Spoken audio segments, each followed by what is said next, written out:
What are you going to ask me about? All right, so where we left off was you were at the Emmy Awards. Don Adams had impaled himself on the award, and Leonard Stern determined that you and Chris Hayward would be joining the staff. Right. This was the 4th season of Get Smart. Had you been watching the show? I mean, were you pretty familiar with it? When you Oh, joined? sure. Oh, yeah. I mean, who wasn't watching Get Smart in those days? That was, that was like the hippest show around, and all the catchphrases. Would you believe? And, it was great stuff. Now, it was, I believe, during the season you were on the show that it was decided that 86 and 99 would be getting married. Is that correct? I didn't decide that. Somebody else decided that. Well, talk about that. How that came about and how it affected the show.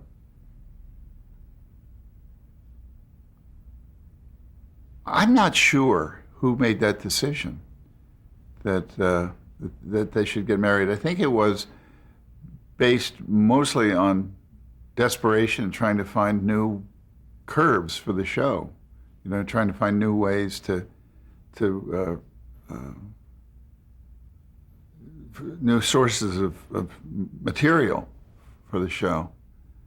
And we just happened to be there at the time when they were doing it. I don't recall ever thinking it was a particularly good idea. And I seldom think that getting people married on television shows is a good idea. Generally, shows tend to tail off after that.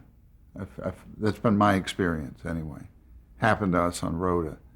We'll get to that in a bit. But I just think marrying it may give you a jump, a jump start when you need it, when you need some kind of goosing along to make the series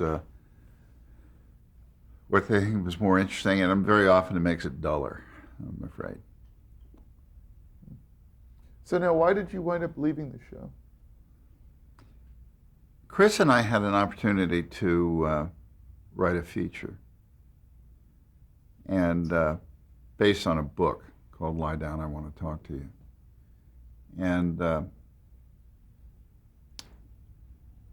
we talked it over a great deal and had ideas about how to turn this book into a movie. Went over and produced it, or pitched it to the producers, and they liked what we pitched. And on the way out to our cars in the parking lot, Chris says, "I don't want to do it." And I said, "Huh? We just sold a pitch for a movie." And he said, "I don't want to do it." I said, "Why?" He said, "I don't want to do it." Simple as that.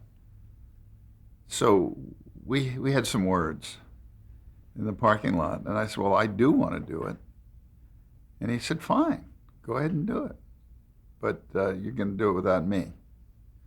So at that point, we decided to part ways. Now, how long have you been partners at this point? Well, I don't know, maybe 4 years, something like that, 4 or 5 years maybe. But I had designs to get into the movie side of the business. I'd done quite a bit of television, well, a bit anyway, not quite a bit, but a bit of television, and movies look like more fun to me. And this particular movie looked like fun.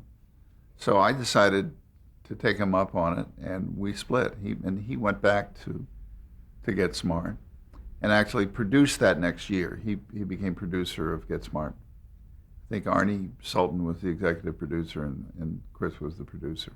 He did a very good job. We since, a long time ago, made up our differences and are friendly.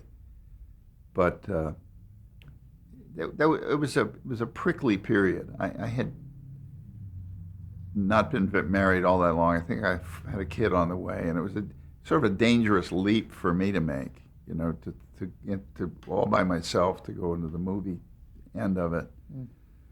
And as it turned out, that movie never got made. You did write it. Yeah, I did write it. and where, it's been my experience that most movies don't get made, uh, which is true. I mean, when you think of how many scripts are out there and how many of those scripts get made into feature films, it's pretty good. The odds are pretty good that if you write a movie, it's never going to be before the cameras. And that happened in this case. I wrote a pretty good script, and it went nowhere. So what did you do from there now that you and Chris had parted ways? So about this time, I had met Jim Brooks at a party, and he and I and his wife and mine got to like each other, and we'd see each other mostly socially. And Jim, who had the bad taste to actually write a spec script for My Mother the Car, that was one of his first writing jobs. He had been a documentary writer at Wolper Productions, done a lot of pretty good stuff, but he didn't want to do documentaries the rest of his life. He wanted to do comedy. He liked what I was doing. And he was always asking me, "What are you doing now?" And he was unwise enough to have written a spec script for the worst series of all time, and we made it, and I think a couple of others that he wrote too. Was this the first produced half hour of James L. Brooks television? I believe that to be true, although I could be wrong. There could have been another half hour hanging around there somewhere. But that is at least the beginning of your professional association, was My Mother the Car. That's right. You heard it here first, folks. So Jim called me up. I had not seen him for a little while, and he called me up and he said, I wrote this pilot for ABC called Room 222, and Gene Reynolds produced it and directed it, and I'm really happy with it. I think it's really good. What are you doing right now? Well, at that moment, I had just had my movie script turned down, and I said, well, as a matter of fact, I'm not doing anything much. And he said, would you come over and look at this pilot, because we've gotten picked up for 13, and I'm really going to need some help. And so I went over and I looked at this pilot, and I said, Jim, really, I decided I want to do movies. And he said, but just humor me. Come over and look at this. So I came over and looked at it. I thought it was the most wonderful pilot. I don't know if you've ever seen it, but it was a very, very smart show. And I said, okay, where do I sign up? Because I will write some for you. On a freelance basis, I will write some. So I started doing that with Jim and Gene. And Gene had a very specific way of working. He believed in doing a lot of research. And apparently when he and Jim hooked up to do Room 222 in the first place, it being about a sort of an inner city high school, he said to Jim, how much do you really know about inner city high schools? And Jim said, well, not much. And he said, then we're going to do research on this. And they started hanging out at LA High School, which was in an area, LA High School had been the high school of choice for all the people of society, really, because it was in Hancock Park, just below Hancock Park in LA, which of course was the hoi polloi in those days. And but it had, as the neighborhood had become more and more racially diverse, the whole tone of the school changed, and it became a real inner city high school with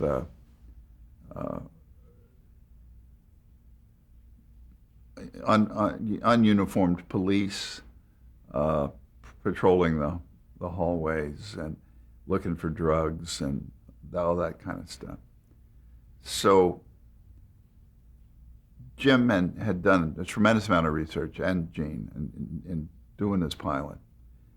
And so when I went over there, I thought, rather, we'll just start by doing a story. And Gene said, not so fast. You're going to go down to LA High like everybody. I'm making every writer go down and hang around and learn what it really feels like. It was quite a learning experience, because I had never experienced any kind of a school like that in my life. It was you could feel the tension in there, So and then Gene was really specific about, you just didn't come in and say, I'd like to do a story by thus and so, and go off and do it. You would sit down with him and Jim and really work a story out. And it could take days to work a story out. You come up, have an idea, but then Gene loved to make notes on blackboards, or actually I think what he did was he used to have index cards that he'd write things on and put them up on a blackboard.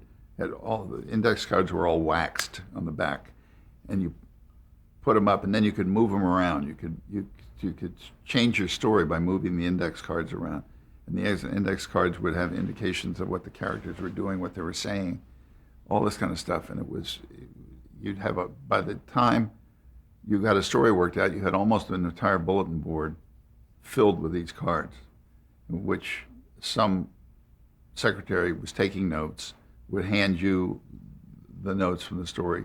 You would then go back and write up the story outline, and only then, and adjustments were made at that point too, and only then could you go into script. So it was a very, very intensive project. I don't think I've ever worked on a show up to that point that was as time intensive and labor intensive. And to your understanding, was this sort of Gene Reynolds' typical way of working? Yeah. Did it later on MASH, I know. The same way. I know on MASH, I mean, he made people go to Korea, for God's sake, and they had a whole cadre of former military doctors and stuff that he had at his fingertips, where he could make phone calls and get the writers on the phone calls to talk about things, and they came up with wonderful stories that way, and we came up with great stories just by hanging around LA High. I remember I did one about a girl who the lead guy, his name was Pete Dixon, African American guy played by Lloyd Haynes, and Pete was the real focal point of the room 222 was his room he taught history, and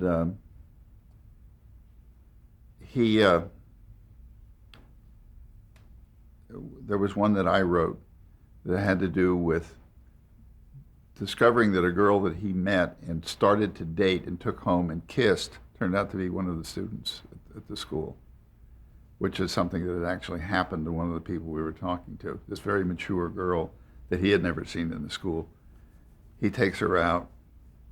They meet after a movie or something like that. They have a little flirtation. He takes her home, kisses her in the car. She goes in the next day. She comes bopping in saying, "Hi, Mr. Dixon." And that was a great story. I never would have come up with that kind of a story on my own, but that was the kind of research that went, finding out from teachers how it really worked. And Gene was very big on that, which I was to find out later, again, when we did Lou Grant, a few years later than that. So now talk a bit about the way you and Jim Brooks worked together on that show. Well, we weren't partners. Jim was writing by himself. I was writing by myself. We didn't write any episodes of Room 222 together, though we were in the room a lot together, working out the stories. How big was that staff? Not large. It was mostly a bunch of freelancers. It was the last show that I remember working on that was more freelancers than staff writers. But I met a lot of writers on that show who became writers for us later when we were doing Mary. Treva Silverman among them. I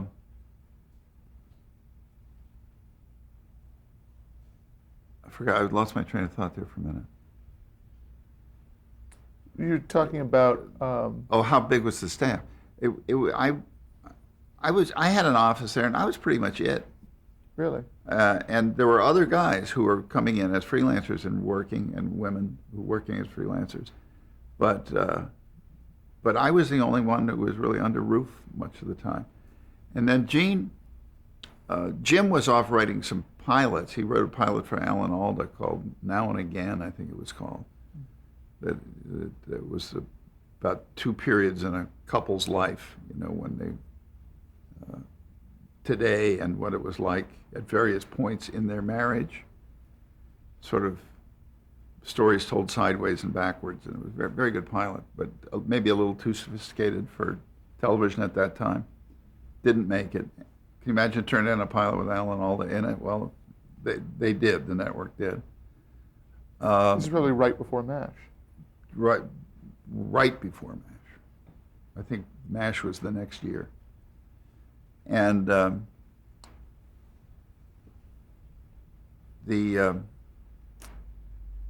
Gene went off to do a couple of pilots himself that had been offered him by Fox. And he needed somebody to produce the show while he was away. So for 5 or 6 episodes, he asked me to produce the show. It was the first time I'd ever produced.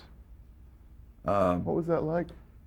It was really getting thrown in, baptism of fire, sink or swim, because I had never really produced anything. And it was pressure, but I enjoyed doing it, and I think we turned out good episodes. About this time, we met Grant Tinker. Grant was vice president in charge of development for Fox Television, which is what produced Room 222. And Grant took a liking to Jim, and he took a liking to me. And we go to lunch with him separately and together and everything, and go for little walks around the lot out at Fox. And he said to me, "How would you feel about doing another 3-camera show?" Meaning a multiple camera show done in front of an audience, which I'd done when I was working for He and She, and Room 222 was a single camera. Room 222 was single camera, but he said, "How would you feel about doing a multiple camera show again?" And I said, "Geez, that was an awful lot of work when I did He and She. It was pulling all-nighters. It's a hard way to make a living. Labor-intensive, long hours, rewriting constantly." And I said, "I don't know. I can remember the producers just throwing me their ideas about what was wrong with the script and going home and going out to dinner and then leaving it to us to fix it. And we'd be there till 3 or 4 in the morning." And I said, "I don't know if I want to do it." He said, "But if you were the producer, you'd be making those calls. You wouldn't have to, having to be, you make your own hours, I said, "Yeah, I guess so." One day, Jim and I were talking on the phone together about something. And he said, "Has Grant been talking to you at all about doing a show?" I said, "Yeah." "You been talking to you?" He says, "Yeah." And we thought, why was he approaching us this way? It's either of us or both of us, and Jim said, "I just had a flash. I know what it's about. Mary's going to do a show. Mary's going to do a new show. The Van Dyke show's over. Her movie career didn't go anywhere, and she had this big smash hit special, which was called Dick Van Dyke and the Other Woman. it was an hour-long special with Dick and Mary reuniting them in a variety of different sketches and song and numbers and everything. And the show went through the roof. And CBS was nuts about the idea of getting Mary back on television for them. And I said, geez, I think you're right. So together we got on a conference call and called Grant, and he said, you sneaky guy, you're not telling us the whole thing, are you? Is Mary going to do a show? And he said, yes. But I can't talk about it too much right now because I'm at Fox, and this show would not be for Fox. This is Fox Studios, long before Fox Television. But it can't be for Fox. We've made our own deal to do this show, and I'm still here. Now, Grant and Mary were married at the time. They're married at the time, yes. And I'm still here at Fox, and it's not ethical for me really to do what I'm doing and talking to you and trying to wean you away from this show that is a Fox show. But nevertheless, you're right. Yes, they do want to do a show with her, and I'd like you guys to do it. Well, I think that was really kind of gutsy on his part because he could have gone back to Carl Reiner and said, Carl, the Van Dyke Show was so popular. Wouldn't you like to come up with something for Mary? Or he could have gone to Sam Denoff and Bill Persky, who had been the main guys who were writing the show other than Carl, or even to Gary Marshall and Jerry Belson, who had written an awful lot of those episodes too. And there was something that Grant liked in the way we were working and what we were doing on Route 22 that there was a foot in reality in that show that he sort of liked and he thought that Mary would respond to. So he sent us off to come up with ideas for the show. And we came up with awful ideas. I mean, what were some of the rejected ideas? Mary was going to be sort of a leg person for a Hollywood columnist, the person that went out and did all the hard work and would send back her findings to this writer who never left her home, and would type all this stuff up and said she'd been out on the beat all the time. Not the best idea in the world.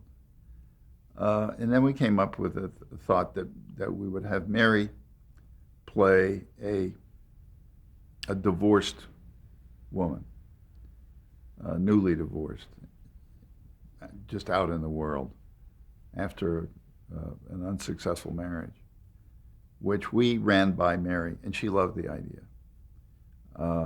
Both she and Grant had been divorced from other people, each, and she said, yeah, it's about time for that, that it's not been done.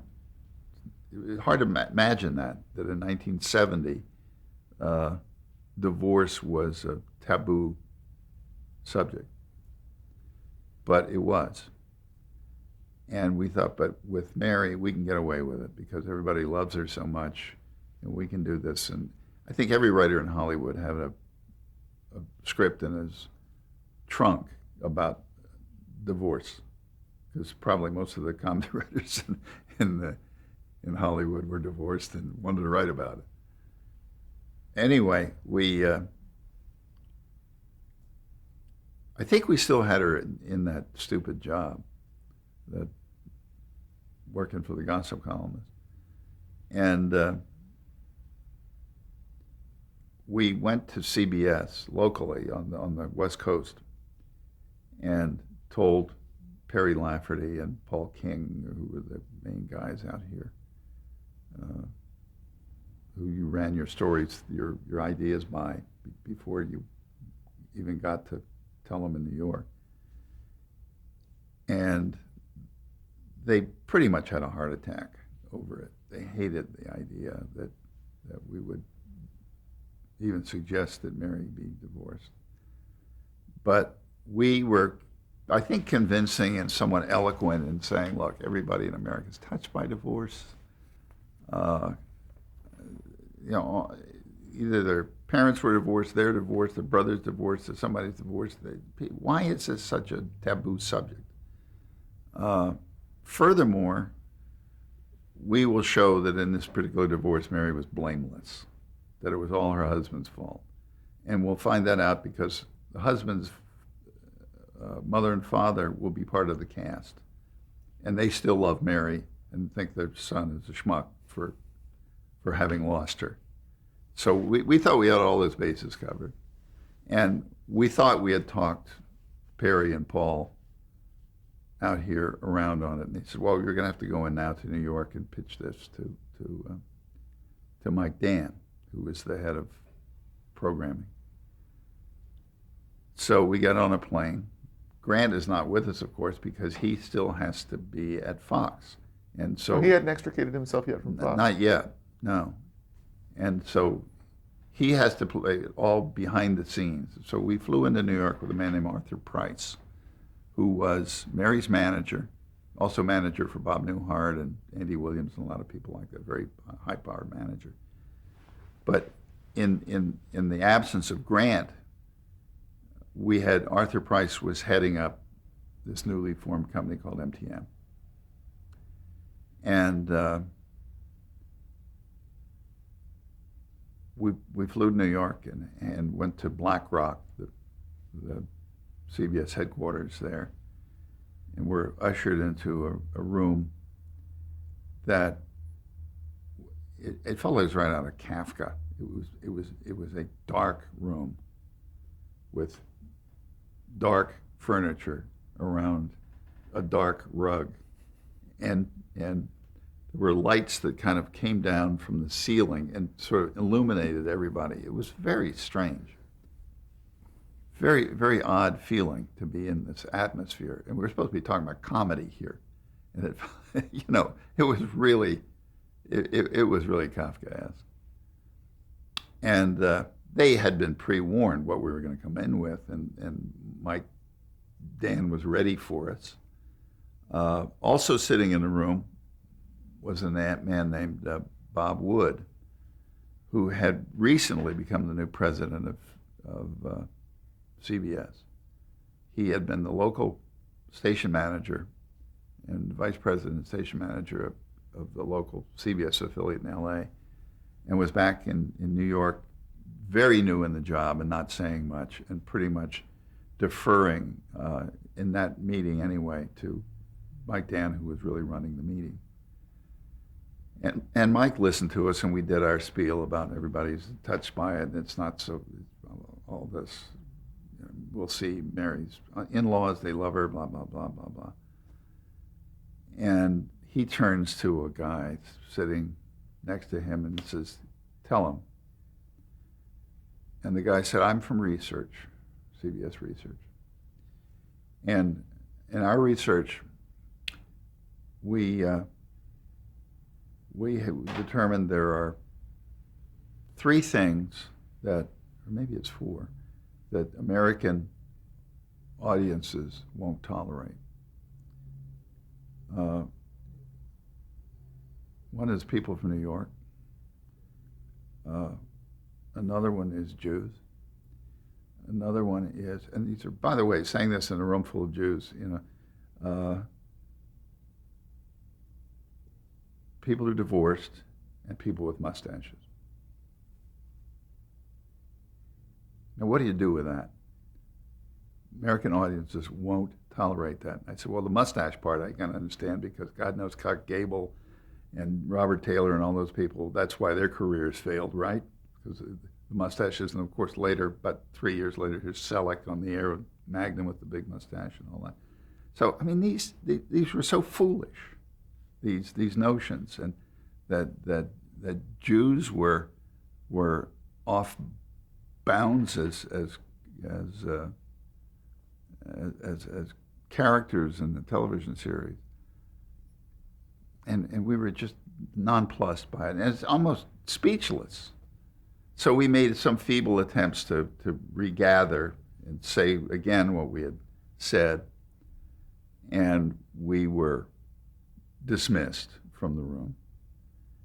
And as we were leaving, Mike Dan says, Arthur Price, can you stay behind for a minute? There's a couple of things I need to talk to you about.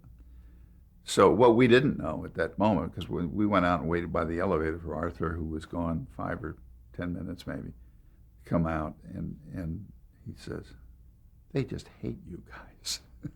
They hate everything about you." And we thought, well, and they particularly hate that idea. And I'm going to ask you, unless they can't make us I'm sorry, tell I'm us. being told we have to change the tape.